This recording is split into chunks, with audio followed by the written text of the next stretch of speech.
Brônquio traqueal. O brônquio traqueal é uma patologia que é caracterizada pela anomalia congênita, a formação de brônquios acima da carina.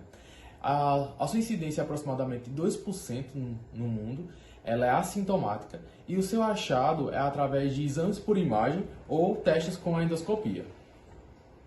Segundo, por um brônquio anômalo de nascimento ectópico alto, habitualmente pelo apical do lobar superior direito.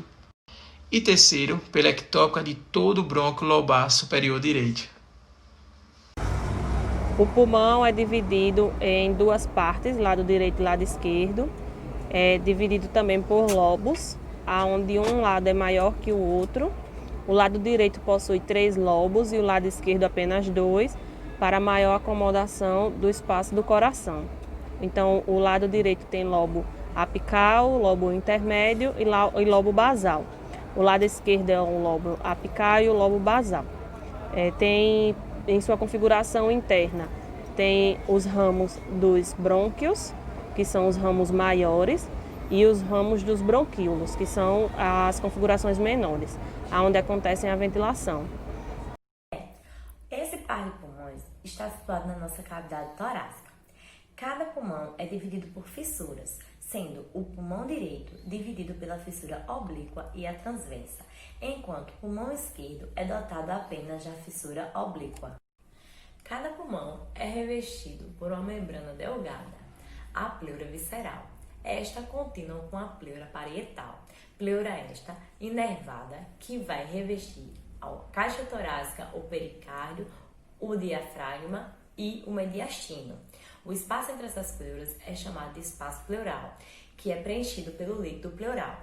Além disso, o pulmão tem um ilho, orifício esse por onde passam os vasos pulmonares e os brônquios. Os brônquios vão se ramificando por dentro dos pulmões até chegar na parte dos alvéolos, onde há a troca gasosa.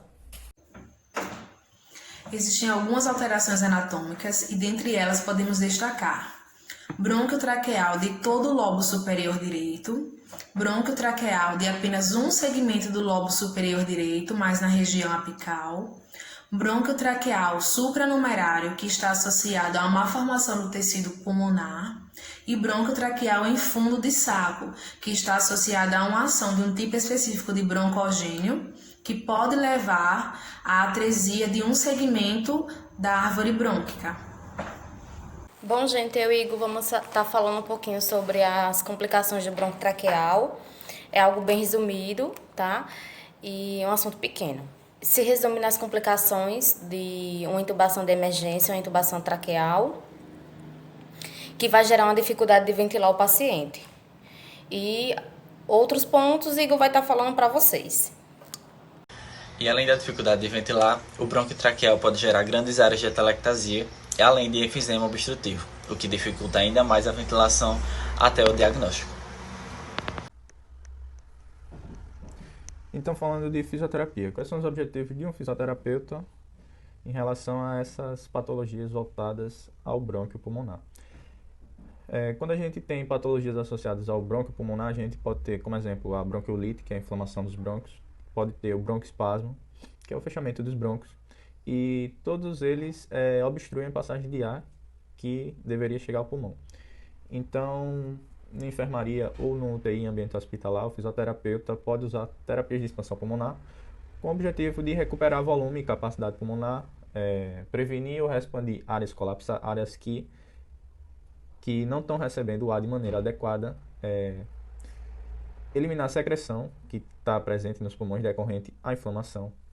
Então, nesse ambiente, nesse contexto, o fisioterapeuta, dependendo do paciente ser um paciente de enfermaria ou paciente de UTI, o fisioterapeuta tem diversas técnicas que podem auxiliar. Então, quando o paciente ele tem consciência, ele não está sob sedativo ou bloqueador neuromuscular, nós podemos utilizar técnicas de expiração forçada, que favorece a mobilização dessa secreção que está no pulmão. A gente pode utilizar a pressão expiratória positiva, que a gente coloca pressão positiva durante a fase que você está soltando o ar. O que é que acontece? Quando você solta o ar, a gente coloca, é como se a gente jogasse ar para dentro. Então faz com que você precise fazer um esforço maior, respiratório, né? Para poder vencer essa resistência. Falando rapidamente sobre UTI, a gente tem uma técnica bem comum que é chamada de bag squeeze, que consiste em, com o ambu é como se fosse um aparelho manual, que a gente suflasse ele, quando a gente comprimisse, ele joga ar para o seu pulmão. E com esse ambu, a gente consegue fazer essa técnica que ela vai estimular seu reflexo de tosse. A tosse é muito importante para pacientes de UTI, porque a tosse ela mobiliza a secreção. Quando o paciente não tem esse reflexo de tosse, é comum que, se ele estiver entubado, seja um tubo orotraqueal ou um traqueóstomo, é comum que se fique secreção nesses tubos, porque ele não tem esse estímulo de tosse, então acumula secreção. E aí a gente pode fazer também a aspiração dessa secreção para que limpe esse pulmão e ele volte a ventilar melhor.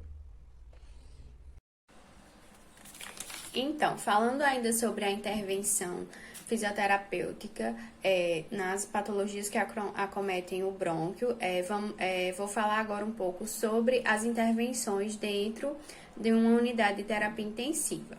A gente pode oferecer suporte ventilatório ao paciente dentro de uma unidade de terapia intensiva, tanto o suporte ventilatório invasivo quanto o suporte ventilatório não invasivo.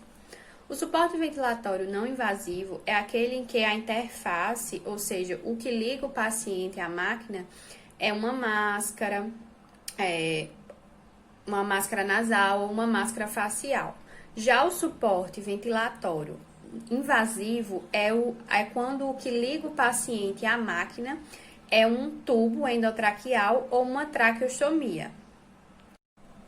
Uma das complicações das obstruções do brônquio causa a telectasia. Então, dentro da ventilação mecânica invasiva, há uma manobra chamada de recrutamento alveolar, em que se faz o aumento da pressão positiva de forma intencional, mas também transitória, para recrutar as unidades alveolares colapsadas, ou seja, aumentar a área disponível para a troca gasosa, melhorando assim a oxigenação.